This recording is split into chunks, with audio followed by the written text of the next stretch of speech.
kesempatan kali ini saya akan menjelaskan materi dari pertemuan ke-9, yaitu dengan judul menggunakan data dengan SQL, TDL, DML, dan query dasar dengan instruktur Pak Kusumade.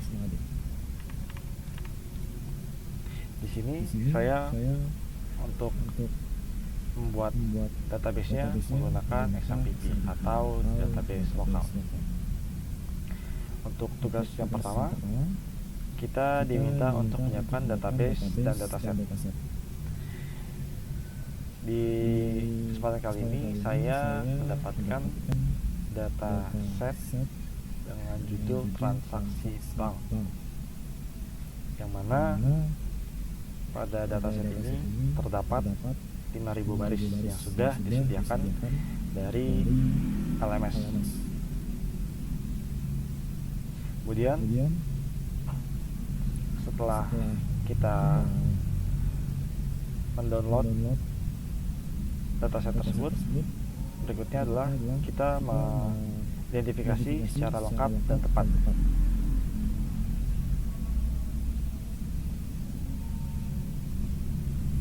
Di sini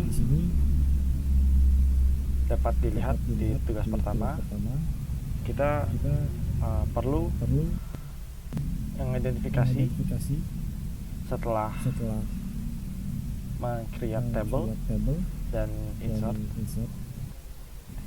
Di sini ada beberapa kolom yang terdapat pada dataset transaksi bank.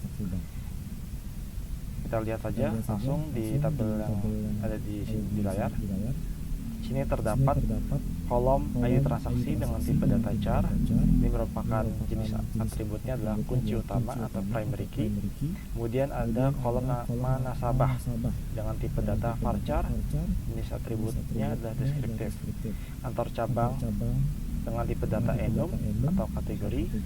Kemudian ada jenis transaksi dengan tipe data enum, dan nama kolom nominal dengan tipe data integer, kolom poin dengan tipe data integer, tanggal transaksi dengan tipe data date, dan kolom status dengan tipe data enum. Masing-masing di sini jenis atributnya adalah deskriptif, namun untuk poin jenis atributnya adalah derivatif karena merupakan bisa jadi adalah hasil perhitungan dari kolom lain. Contohnya bisa dari perhitungan kolom nominal. Ini perintah berikutnya ialah menggunakan query show tables pada SQL di SMPP. Untuk output yang dihasilkan adalah seperti yang ditampilkan. Outputnya adalah transaksi bank atau nama dari dataset itu sendiri. Kemudian untuk describe, menggunakan query describe transaksi bank, output yang dihasilkan adalah nama kolom dari transaksi bank itu sendiri, kemudian tipe data yang digunakan, kemudian nilai 0, apakah diizinkan nilai 0-nya atau tidak. Kemudian key, kolom key ini merupakan kolom yang bersifat apakah dia boleh, apakah dia primary key atau apakah dia foreign key. Kemudian untuk ID transaksi ini sifatnya adalah auto increment karena keterangannya adalah tanpa kita masukkan ID transaksi ini, auto increment akan mengisi ID transaksi secara otomatis tanpa perlu kita masukkan manual satu persatu. Kemudian di tugas yang kedua, ini ialah membuat dan menambahkan data dengan query insert. Insert ini berfungsi untuk menambahkan data, satu data atau multi baris pada untuk dimasukkan ke dalam dataset. Untuk query-nya ialah insert into nama dataset,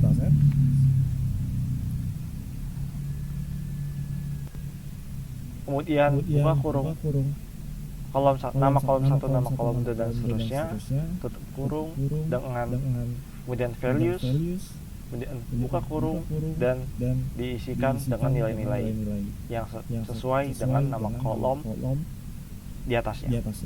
Oke, langsung saja. Pada perintah yang pertama ialah kita diminta untuk memasukkan 5 baris data ke dalam dataset transaksi bank. Di sini saya menginput atau menambahkan 5 baris data dengan menggunakan data random atau data secara acak, data karangan. Di sini saya memasukkan 5 baris data dengan nama nasabah Princess Dinda, kemudian ada Cristiano Yudi, Lionel Parma, Siti Sumina, Bambang Paijo. Berturut-turut ada lokasi kantor cabangnya, kemudian jenis transaksi yang dilakukan, kemudian nominalnya berapa besar, poin yang dia dapatkan, kemudian tanggal transaksi nasabah melakukan transaksi, kemudian status apakah berhasil, pending atau gagal.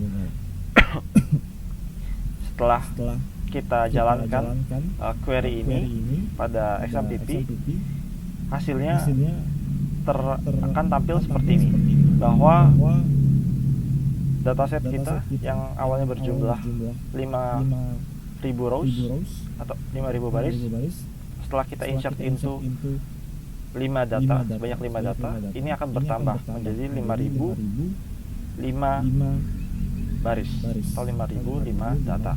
Ini keterangannya berhasil.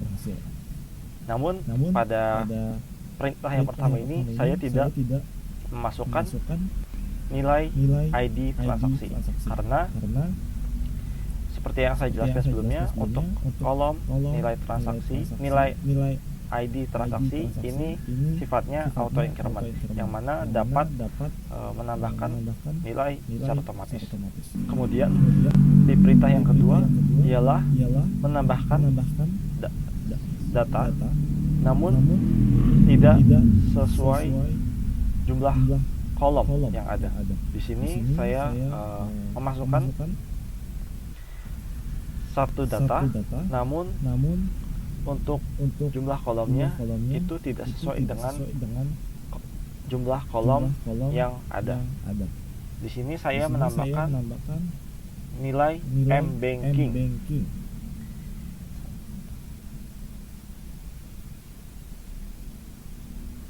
Jadi ketika saya insert into yang seharusnya hanya ada 7 kolom ketentuannya, namun pada values-nya saya secara paksa untuk memasukkan 8 nilai dari 7 kolom yang ada, dan untuk hasilnya tentu saja gagal dan menghasilkan error seperti tampilan berikut.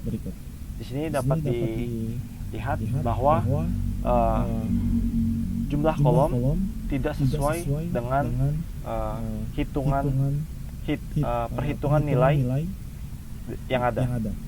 Kemudian untuk perintahnya, setelah mendapatkan error, perlu untuk melakukan perbaikan.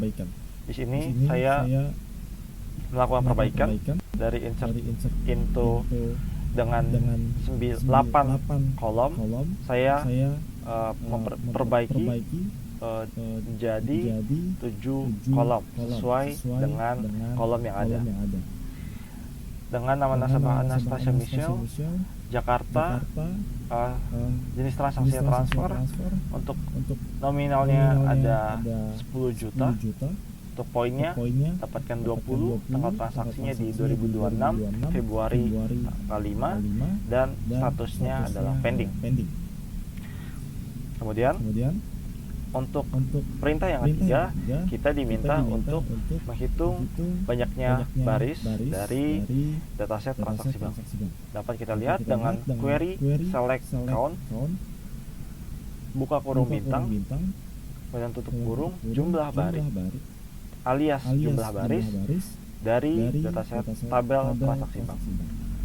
Jadi untuk menghitung banyaknya baris atau jumlah baris yang tersedia dari dataset dari tabel itu kita menggunakan fungsi bernama count. Kemudian dapat kita lihat outputnya adalah sesuai dengan yang sebelumnya, yaitu sebanyak 5.005 baris. Kemudian untuk tugas yang ketiga ialah mengelola data dengan update dan delete.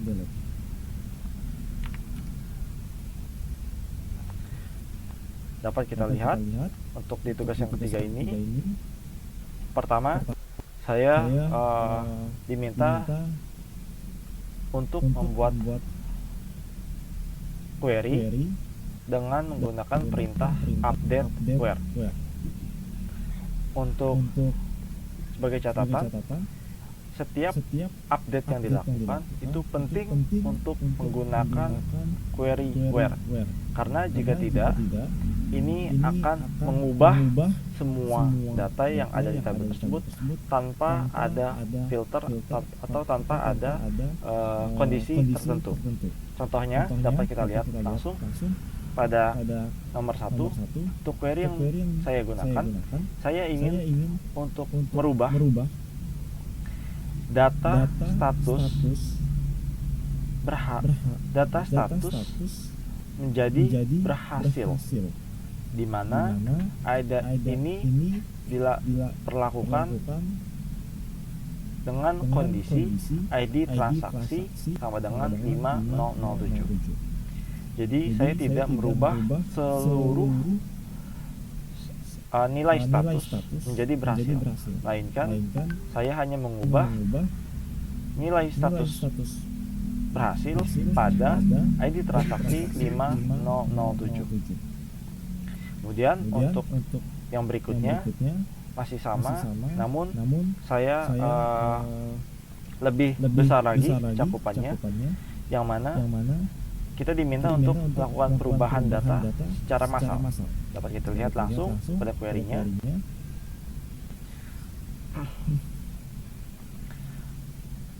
Saya melakukan update untuk melakukan perubahan data, update transaksi bank, nama tabelnya, kemudian kita set status sama dengan berhasil, di mana kondisinya adalah lakukan perubahan data ini, di mana kondisinya diperlakukan untuk jenis transaksi transfer dan kantor cabang Jakarta.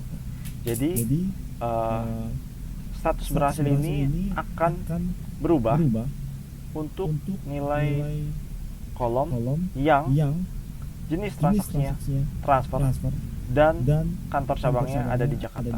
Harus keduanya benar, tidak boleh salah satu. Jadi ini akan merubah data sebanyak sekian baris asal kondisinya jenis transaksinya itu transfer dan kantor cabangnya adalah Jakarta. Kemudian untuk delete from masih menggunakan prinsip yang sama. Kita perlu untuk menggunakan query where, karena jika tidak, kita akan menghapus seluruh data tanpa adanya filter atau kondisi tertentu. Seperti contoh di sini, saya menggunakan query delete from untuk menghapus baris di mana kondisinya itu adalah jenis transaksi dengan nilai transfer dan kantor cabangnya ada di Surabaya dan statusnya pending. Jadi di sini saya akan menghapus baris dari tabel transaksi bank di mana kondisinya itu adalah jenis transaksinya transfer, kemudian kantor cabangnya ada di Surabaya dan statusnya itu adalah pending. Jadi jika memenuhi 3 kondisi ini, itu akan dihapus dari tabel Seperti dapat kita lihat, jumlah baris sebelumnya itu ada 5005 dan jumlah baris sesudahnya adalah 4986. Jadi ada sekitar 190 sekian yang memenuhi kondisi yang ada. Baik. Kemudian berikutnya adalah tugas 4, di mana kita diminta untuk mengambil dan mengolah data dengan query dasar. Tugas 4 ini mengambil dan mengolah data dengan query dasar. Kita diminta untuk membuat minimal 8 query dari contoh yang ada di job sheet. Kemudian kita perlu jalankan pada database kita, atau dalam hal ini saya menggunakan XAMPP. Kemudian query-nya diletakkan di job sheet dan outputnya di screenshot dan ditempelkan di job sheet. Langsung saja kita lihat. Untuk query yang pertama, di sini saya ingin menampilkan nama kolom tertentu dari tabel transaksi bank. Jadi jika kita ingin menampilkan seluruh nama kolom yang ada di tabel transaksi bank, itu query-nya menggunakan select tanda bintang. Itu tanda bintang untuk menampilkan seluruh nama kolom yang ada di tabel transaksi. Namun jika kita ingin menampilkan kolom-kolom tertentu dari tabel transaksi bank, kita langsung saja menggunakan query. Di sini adalah select nama kolom yang ingin kita tampilkan. Dalam hal ini saya ingin menampilkan nama nasabah, kantor cabang, jenis transaksi, from transaksi bank. Dan ini adalah hasilnya. Outputnya adalah kolom nama nasabah, kantor cabang, dan jenis transaksi. Kemudian untuk yang query kedua, di sini saya ingin menampilkan seluruh kolom di mana kondisinya hanya kantor cabang yang ada di Palembang. Query-nya ini adalah select bintang from transaksi bank where kantor cabang sama dengan Palembang. Berikut outputnya. Jadi untuk setiap kantor cabang yang ada di Palembang ini akan keluar datanya, karena saya hanya ingin menampilkan seluruh jenis, seluruh baris, namun kondisinya harus kantor cabang yang ada di Palembang. Seperti itu. Kemudian untuk yang berikutnya, ketiga, saya ingin menampilkan seluruh baris dari tabel transaksi bank di mana kondisinya adalah jenis transaksinya hanya top up dan nominalnya itu adalah di atas 500.000. Nah, di sini saya menggunakan query where untuk menyaring atau memfilter data-data yang jenis transaksinya adalah top up dan nominalnya di atas 500.000. Berikut ini adalah outputnya. Kemudian untuk query yang keempat ialah saya ingin menampilkan seluruh baris dari tabel transaksi bank di mana statusnya adalah pending atau statusnya adalah gagal. Kalau jika sebelumnya kita menggunakan where, query where, dan and, yang mana itu harus memenuhi dua kondisi yang ada. Untuk query or ini hanya cukup salah satu kondisinya memenuhi. So, kita lihat saja. Select bintang from transaksi bank where status adalah pending atau status adalah gagal.